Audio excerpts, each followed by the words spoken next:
किती दिवस झाले प्रशासन मला रोज विचारते मधुकर, वडिलांना सांगता येत नाही का आधी माझं शिक्षण मग बाकी सगळं ते?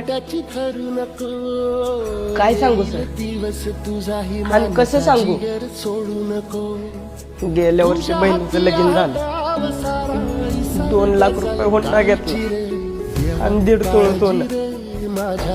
तवा काढलेलं कर्ज भेटलं नाही तर वरतून त्यानं केस टाकली वावराच्या वाटण्याची.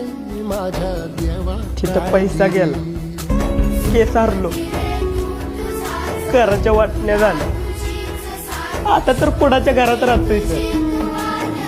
इकडून उंदीर येतोय तर तिकडून घुस येत्या. पावसाळ्यात आता घर गळतंय, घरातली भांडी कमी पडते पण पत्राची पानं काय गाळायची थांबत. बाप गावलती काम करतो, उचला